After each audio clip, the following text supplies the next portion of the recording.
mute is off, and we're going to go in 3, 2, 1, and hi, welcome to G3. I'm your host, Tina Chase Gilmore, and I'm here with we've got a little bit of a different show today because I've got two co-hosts with me today. We were expecting a third. We were expecting a few different thirds, but we've got our two lovely co-hosts, Francine Hardaway and Hallie Suit Tucker. So without further ado, let's say hello to Hallie Suit Tucker. Hi, Hallie. Hey, how are you guys? And Francine Hardaway. Hey, right. if Hallie's gonna wear them, I'll wear them. Oh no, I'm being prompted to put some shades on. How's that? All right. So I think this is episode vintage Gucci. What? Oh, Vintage Gucci. Yeah, I got the reason I wanted to wear the sunglasses is because people going through snow, we're feeling sad for them, but we wish that they will get some sun soon. Boy, talk about it, a lot of the country is cold for sure. And some parts have gotten an enormous amount of snow. Scary amounts in Buffalo. I mean, just weird, even for Buffalo standards, and they know snow up there. That's why I moved to Arizona. I was getting a PhD at Syracuse, and they had 100 inches of snow. And I was like, no way I'm staying here. Bye-bye. Bye-bye, no more. No, snow is, that kind of snow is like, that's it, debilitating. People are trapped in their homes, so it's scary snow. I have two words on the snow. Climate and change. Climate and change, absolutely. It's climate change. That is very drastic, catastrophic weather. It's going to be interesting to see what this winter brings us, because it seems like these climate change, the weather is different from when I was a kid. I mean, that's just, I don't remember weather like this. And I think that what, Al Gore says is these changes are here to stay. It's, not an anomaly. It's amazing to see did you see the footage of the guy with the drone looking out? He lets his little drone go out like a pet out into the air. Did you see? I didn't see that. Snow up. No. Oh my goodness! There's snow in his garage door when he opens it, almost above his head. And he let the drone. And he has a drone, and he gets his drone ready, sends it out, and then there's quite an amazing video. Go check it out on YouTube. It's incredible. I'm not a climate change denier, but I have to say that I remember snow like this from when I was a kid in New York, and especially when I was in college in upstate New York. Do you remember? You do remember it like this? I do. Oh, wow. But I do. That's totally why I moved. They got in 3 days what they get usually for the year. I remember also growing up in the Northeast, in Connecticut, New York, Boston, getting more, but nothing this radical in 3 days. It's pretty tremendous. I mean, maybe over a longer course of the season, but I don't know. Let's acknowledge today the passing of the great director producer Mike Nichols. Very sad. We lost him yesterday, and boy, he was quite a seminal figure in Hollywood and the stage. He was just a fantastic producer. I saw a glimpse of The View today, and just saw Whoopi Goldberg just break down. He really started her career, and was quite a mentor to her. But Can I ask you guys how you heard about his death? What specific media and who was the person that informed CNN, you? when I woke up this morning, it was a scroll across the lower third of the news at 6 o'clock in the morning. I think I saw a tweet. Do you remember who? I don't. Okay. But how about you? How about you, Mike Hallie? Nichols and Elaine May when they were a comedy act. Yeah. No, I love Elaine May. I Hallie? saw a tweet as well. I saw a tweet from Katie Couric, that was really emotional. Yeah. And I've been seeing some good stuff from Katie Couric over at Yahoo. Remember them? And I've just been glad to see the things she's doing. She's doing some pretty cool stuff, and I think it's, these are other women trying to do things and get some notice. And as much as a lot of people have a lot of complicated feelings about Yahoo, a lot of people who have worked there have not been happy in the last few years, and people are, have complicated feelings certainly about Marissa Mayer and her building the. I don't. I admire What do you Marissa think? Mayer, and I know that she still has a way to go, but she brought Brightroll, which gave her a video ad platform, and now she's buying, she should buy Turn, which will give her, which they're talking about, which could give her the display ad platform, and then she'll be in programmatic, and that's where she needs to be. Yeah, and she could still get there. If she buys programmatic and gets into that, she'll be fine. They still own Flickr too, right? Right. Mm-hmm. Flickr is pretty incredible still. Yeah. But the ad tech stuff is, first of all, she's got a legacy business that still goes on. She's got, all this kind of advertising that may not be growing, but it's not exactly going away. Right. And once she gets the platform set up to be in programmatic, I think she'll be okay. Not to mention the fact that it does take a while for things like Yahoo Tech and, the last people to come back are going to be us. But what does that mean? Wait, what? The last people who are going to come back are the Silicon Valley sort of naysaying. Oh, you mean come back to Yahoo?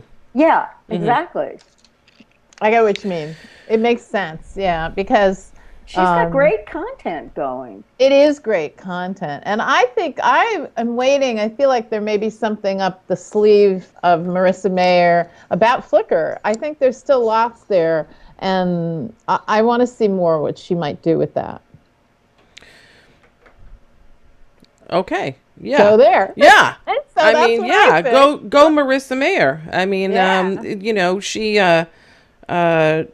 I think she's doing some pretty strong things with Yahoo, and I think Francine's right. Probably the techies are going to be the last people to come walking back in the door.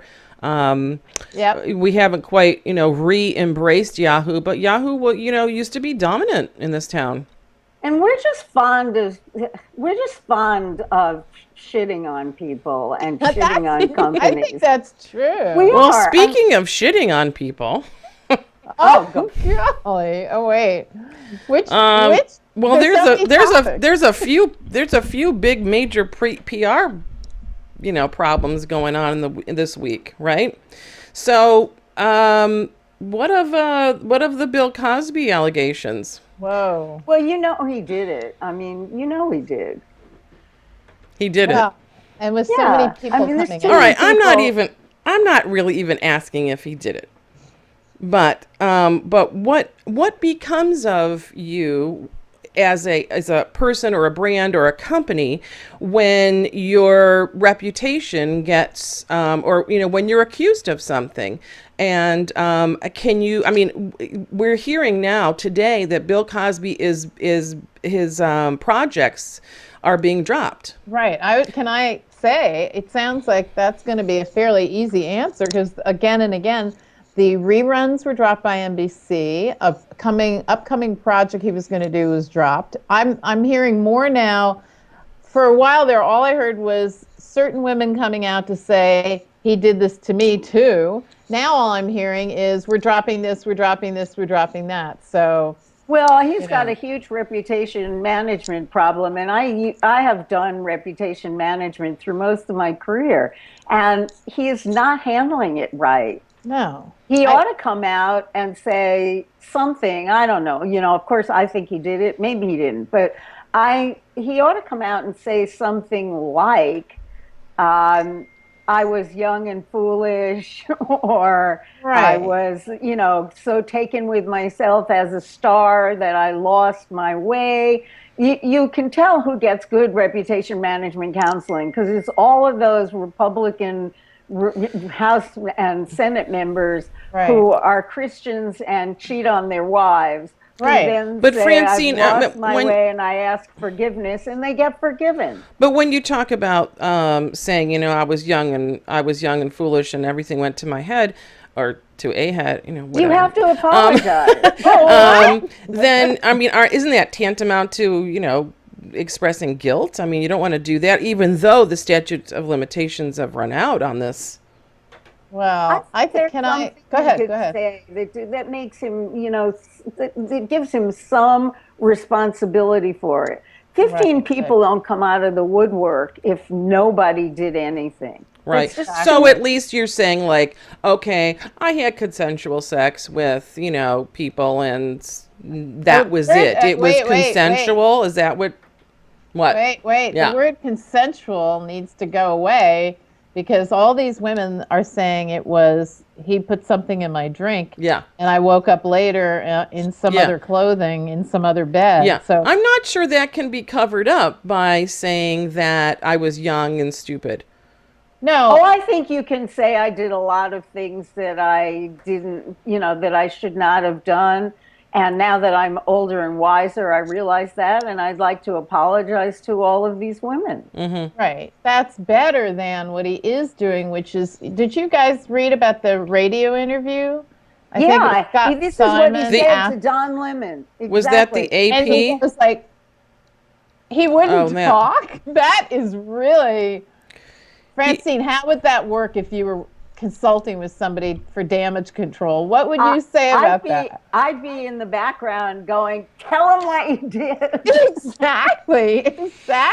It's like, this is your chance. It's radio. Tell them what you did. I know. It's incredible. It's at least it's not television. I know. It's the one thing you never hear on radio. Dead silence. Right. They call it radio silence for a reason. That's exactly right. Or they call it radio silence or dead air. Right, and like who's dead there? But can I give you some of sort of a framework, I think, for this? We're like, welcome to 2014, the year women said, I'm not going to put up with this shit anymore. It's the women aren't going to put up with shitstorm. Yeah. That seems to be big, and it's like a tsunami of it's not okay. It wasn't okay when you did it, and now because I have other people saying it's not okay, I want to remind you how much it was not okay.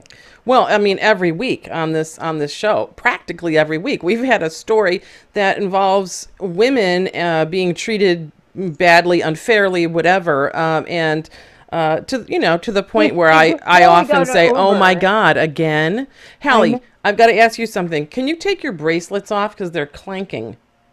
You have bracelets? You don't have bracelets on. What's clanking? Something's clanking when you talk. Maybe I have a necklace that's... Yeah, it's your necklace. Oh, that's it. Banging. Whip it off, baby. Whip it off. It's not going to be easy to whip off, but I will whip it off. Before we go on to the next topic, let me say welcome to Yosemite. My phone just rang, and it rang every computer in the house because of handoff. Yes. Yes. And it's fun, isn't it? Charming if you're on a podcast. Right. I know. I've been doing that. All of a sudden things start to ring and I'm like, holy shit, shut that down. You think you've turned the phone off. It takes a while to figure out which machine it's coming from so you can shut it off. Yeah. It would be nice if there was a setting that says what I want is if I tell my phone, to be silent, then make my other devices silent also. And that should be a choice, right? Okay. I'd like that because, boy, it's driving me nuts. There we go. Hallie. Thanks for asking me to take this off. It's as much fun as an upgrade to Yosemite. Put it back on. Give me a minute. Here we go. Wait a minute. While we struggle for Hallie to put her outfit back together, but most importantly, her microphone. Okay. Now it's going to be down to a one-person show. Can you hear me? What? You hear me? What? No, it rattles. Yeah, no, we can hear you. I'm playing around with you.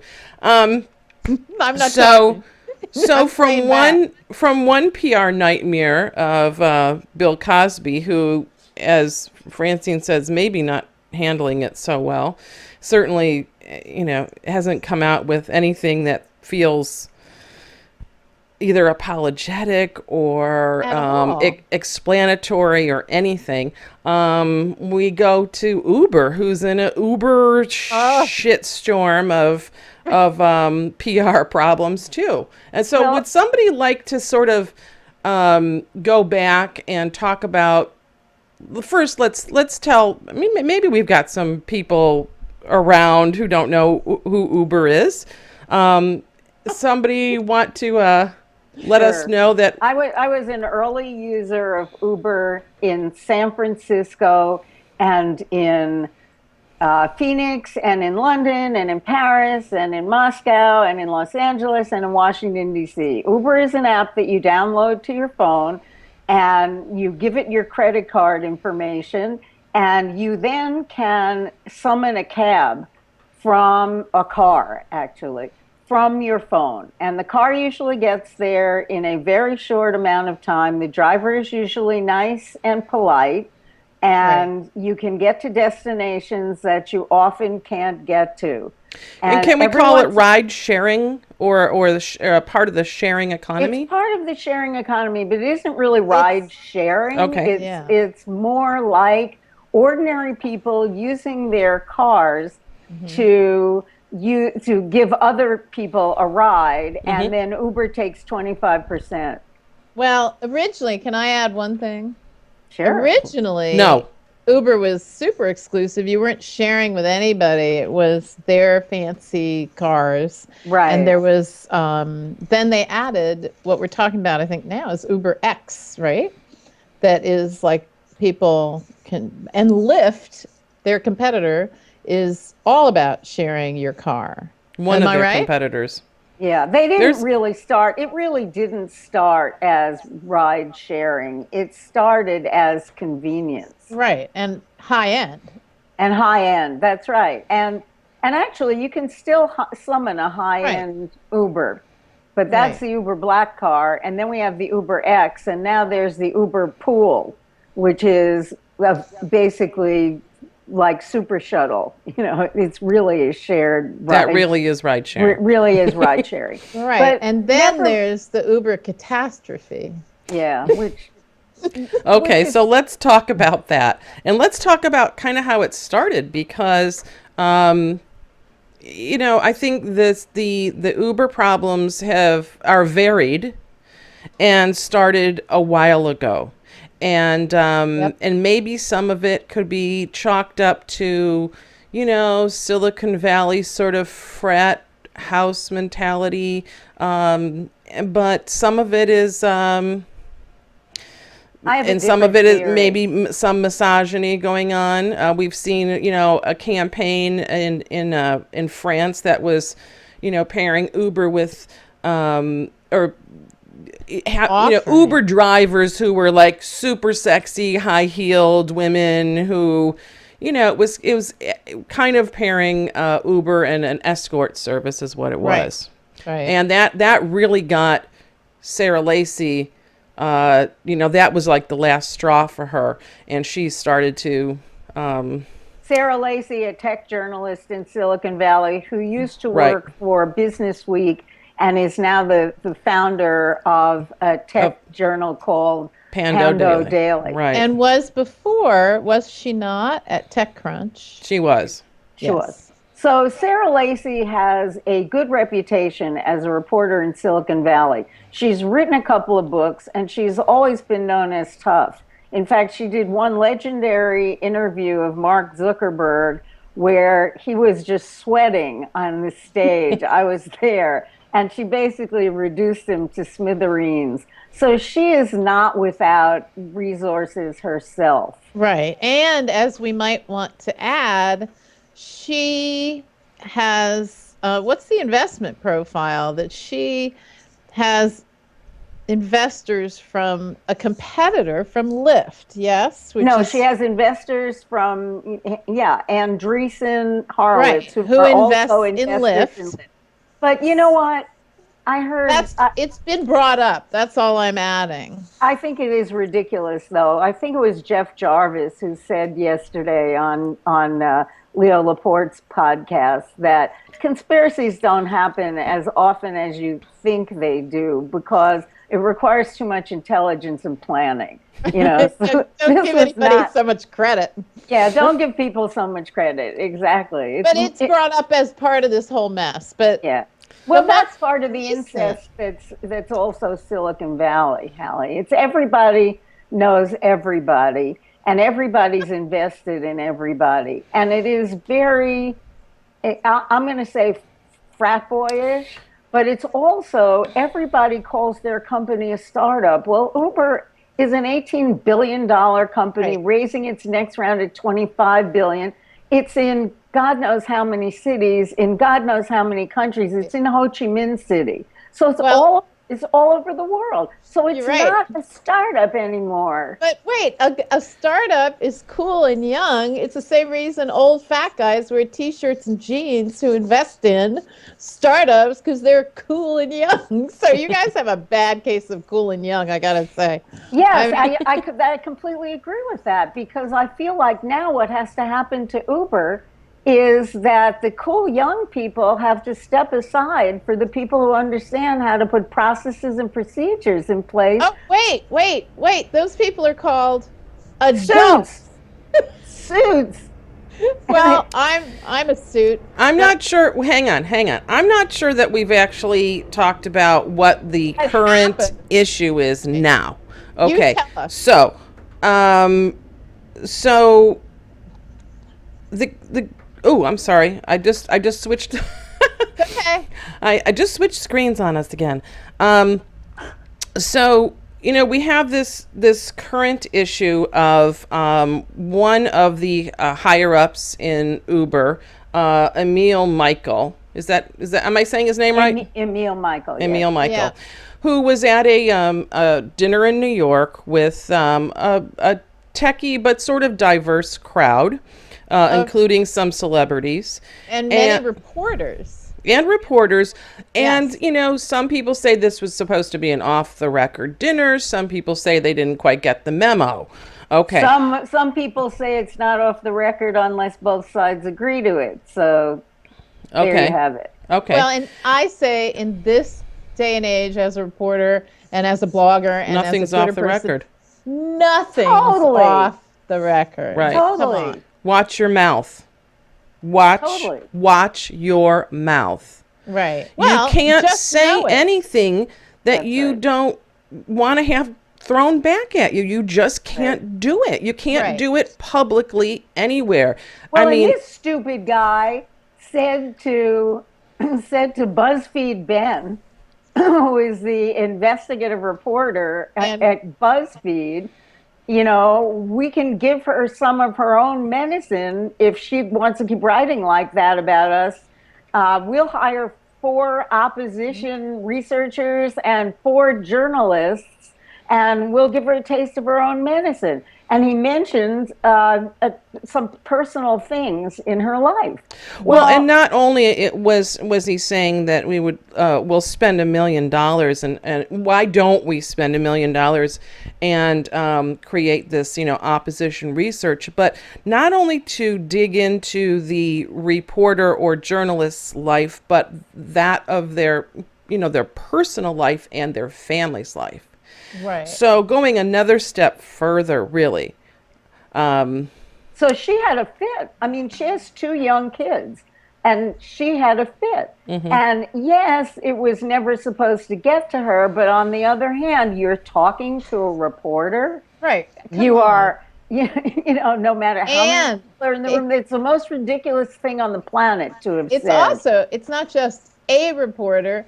It's BuzzFeed, and they are all about click, click, click, click. Right, and also, who's an investor and owner of BuzzFeed? Mark Andreessen, who owns Lyft, and to be making him sound like, so he was behind stuff. Let's remember, Uber was doing really shitty things to Lyft when Lyft first launched, like calling them and sending drivers all on wild goose chases and really nasty anti-competitive stuff. But see, that's why I think this is a corporate culture thing and not just a woman thing. You know, of course it's a woman. Yeah. Women are the ones who are deleting the app from their phones. But it's a corporate culture thing, period. Oh, who said it was a woman's thing? When you introduced it? No, I didn't. I said that there were some misogynistic things that they were being accused of, but I wholly think it's a corporate thing. What I said was, and maybe I also said frat boy mentality, but I don't think that frat boy mentality necessarily means, a woman's thing. I think it means behaving badly, behaving irresponsibly, not really thinking about the consequences and just, go, the almighty dollar and anything for, and really, what are we talking about here? Sometimes doing anything for your investors, right? Your shareholders, your investors. So I don't think they have even that mentality. I just think that they hired David Plouffe, and so now they've got the political mentality of opposition research and, dirty tricks and all that stuff. Right, but he's a spin doctor, right? Do they need a spin doctor?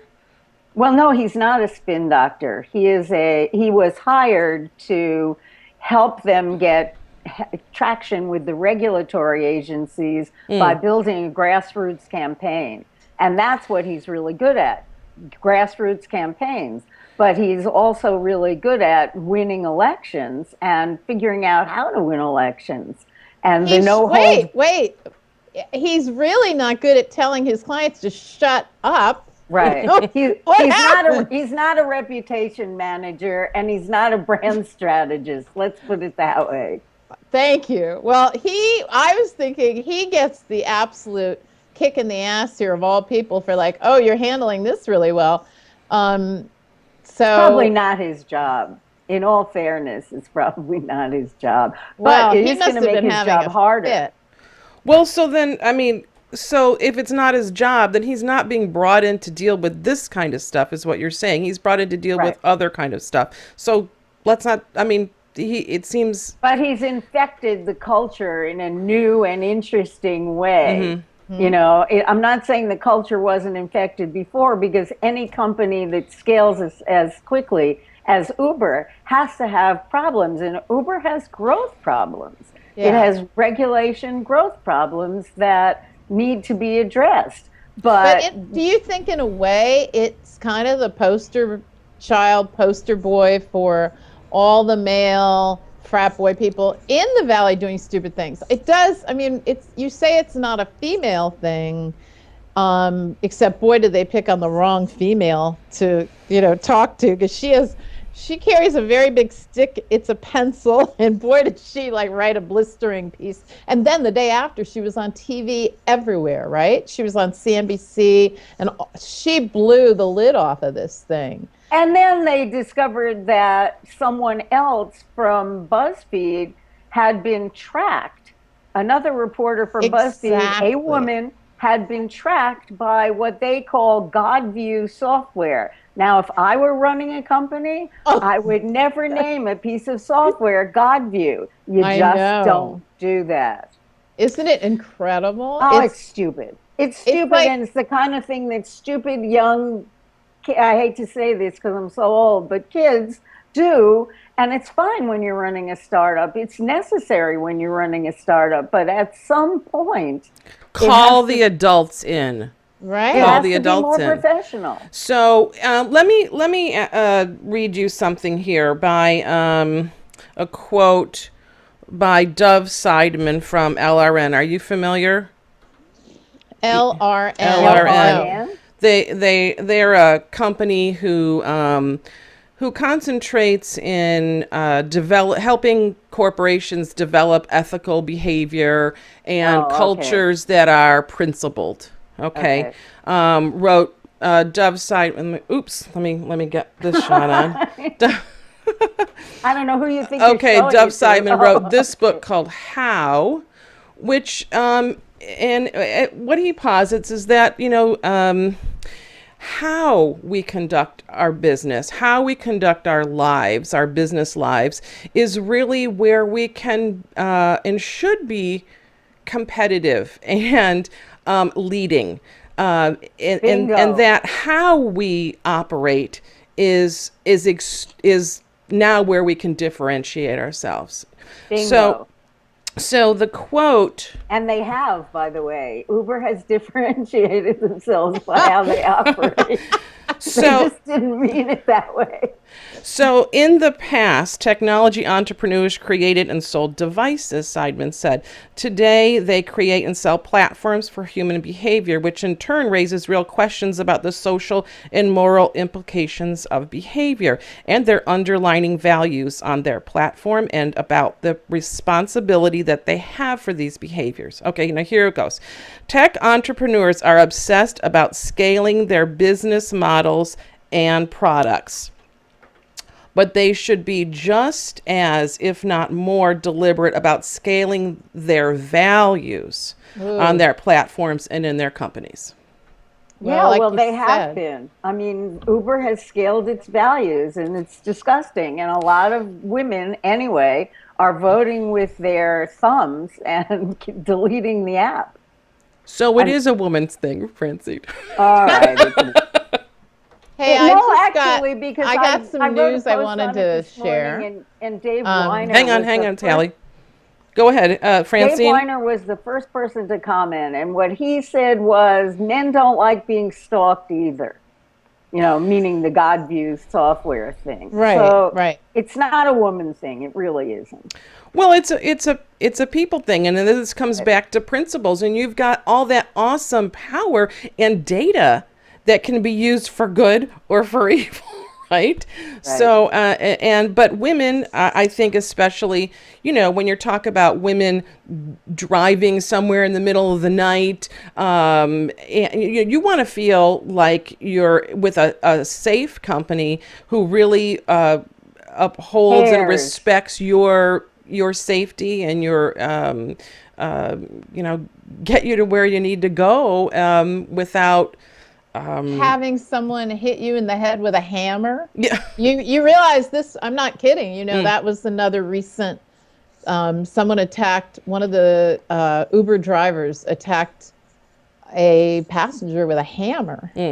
Well, and see, this is another thing that I feel is a scaling issue. What Uber used to say was that its differentiation was the vetting and training of its drivers. But it is scaling so fast that it can't possibly be vetting and training all those drivers. And I took Uber in Moscow, and the only reason that I took it was because I had that feeling from the olden days of Uber, which was like 2 years ago, that they did care and they did train their drivers. I would have been terrified to get into a cab in Moscow, you know, under these conditions.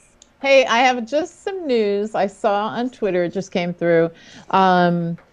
The new editor of Valleywag will be Dan Lyons. He's a guy I interviewed who had done, you know, who he does the real Steve Jobs. Fake Steve Jobs. Wow. And he just spent all summer as a writer on the show, the HBO Silicon Valley show.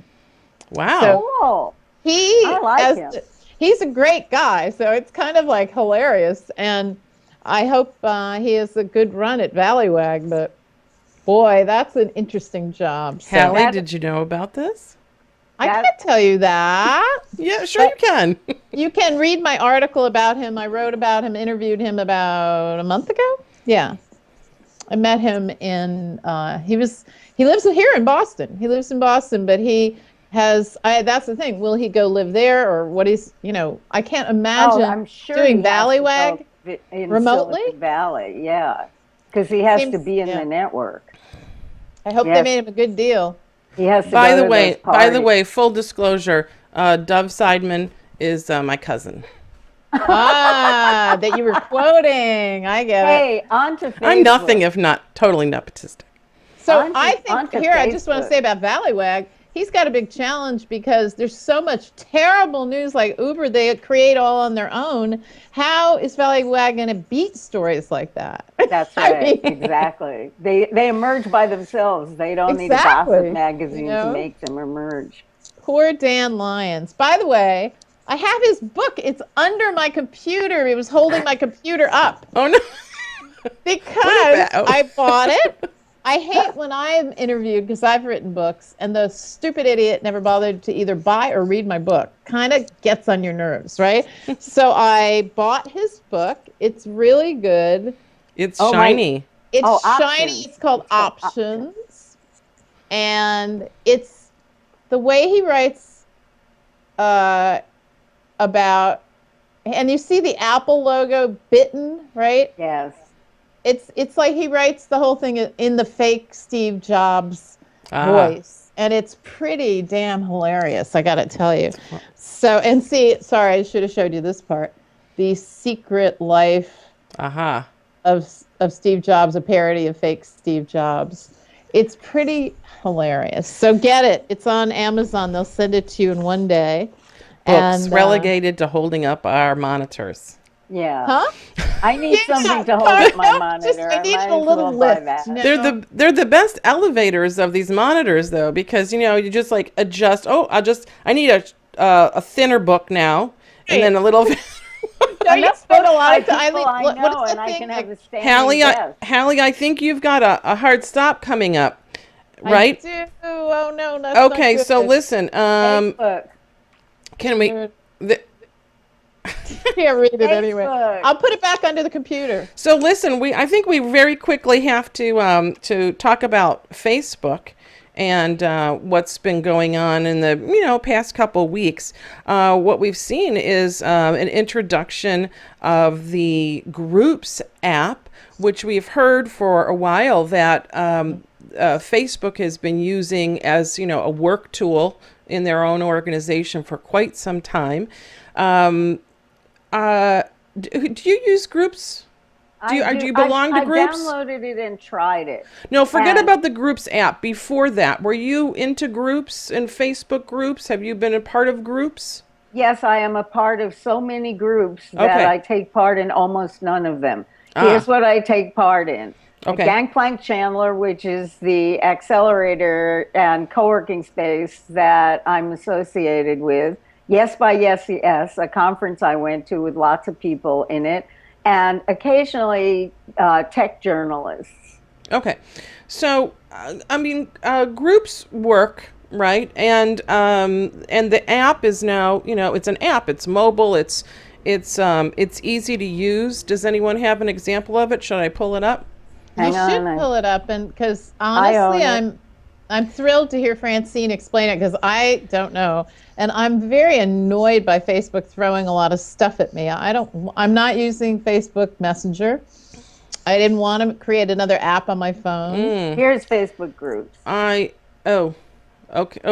Hang on, Francine. Here you go.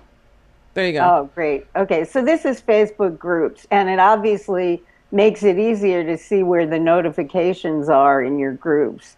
But I know what you're saying, Hallie, because I feel like the walled garden, the walls have just gotten higher between groups and Facebook at work and rooms and Messenger. Right. I could spend my entire day on a Facebook property. Exactly. And which is exactly what Facebook wants you to do. I think. And exactly what I don't want to. And I don't have time for that. Well, not only that, but I want to see the rest of the web. Yeah. They just released something this morning called Facebook TechWire. That's what made me upset because I go for my tech news all over the place, and I love to go all over the place because I love to read all these various different opinions. Now Facebook has curated that for me, and it's going to put it in my feed, and I'm going to get in the friggin' filter bubble with regard to my tech news. Can't you opt out of that? Of course. You can't. Yeah. Of course. Yeah, but if if you go into Facebook, you tend to get stuck there doing stuff. Exactly, because there's more and more to do. So you just stay there. So the other thing that they are supposedly coming out with is called Facebook at Work, which is what Francine just mentioned.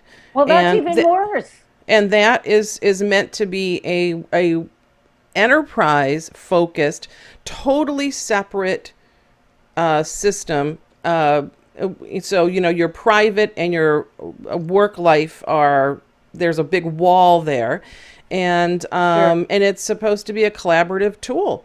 Unless you have the God view inside Facebook, and then you can see over the wall. So what I'm hearing you have- saying is too much Facebook is that too simple? Is that oversimplifying? Well, it's like when AOL was AOL, and it became too much AOL. You couldn't, you just were almost not allowed to leave the confines of the compound. Mm-hmm. It's as if it becomes an octopus, right? It isn't the one thing. It becomes bigger, bigger, bigger. And who needs that? I don't have time for that. And by the way, I have not the God view, but the goddess view. And all of us on G3 have that. And it's good. There you go. The goddess view is it. And Uber messed with Sarah Lisi's Pando goddess view this week, and that was a bad idea. Don't mess with Sarah. Don't mess. I'm proud of her. Yeah, she's a pretty gutsy girl. However, I think she has, she describes also in writing, she's in a conference in London and comes out to see another reporter saying, is this true? We're writing this. Do you want to say something? And she's like, this has been a big week for people saying nothing and going, oh my God. So you got Cosby saying nothing, and you got her going, I'm in London and I have to worry about my children at home and their safety. And that was a pretty incredible piece, right? That was amazing to hear. So I like her. However, I do think Francine, go get some water. It's okay. Get some water. I think, like the other guys in Silicon Valley, she is almost has to be, but she's pretty self-promoting and pretty, she's a bit of a shark herself. She's a girl shark. And that some people like that and some people don't like that. So, but they so messed with the wrong person. Yeah. And with journalists who make almost no money compared to these guys, but do have one power, and that's to bring them down. So how stupid are you? Well, Sarah, Sarah did sort of brand them assholes a few posts back I suppose that label doesn't sit well with them. I think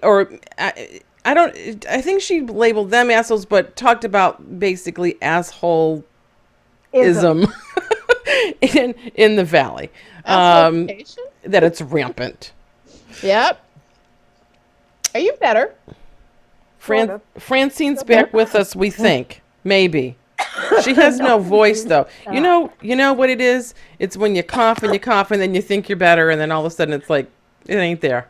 It's okay because it's 3 and I really, really, really have to go. I'm sorry. So I'll just go show. I think we got it. When she comes back, I know it is. I think we got to go. And this has been fun. And I'm going to see if I can interview Dan Lyons and hear more about him running Valleywag, which is, I did just sneak away and I looked at a post by Recode. And they asked him, are you going to live in Boston? And he's like, yeah, he's going to stay in Boston. Oh. And go out there on an occasional basis. Oh. And I'm sure people are going to welcome him. Not. Well, Valleywag comes to Boston, kind of, right? Interesting, huh? Yeah. Well, we're talking about world domination. Doesn't anybody get it? Boston will eat Silicon Valley. Godzilla. And that's the clip that I'm gonna. Okay, No, you have to go. Yeah, of course. Of You course. always take pictures of me looking insane. Thanks.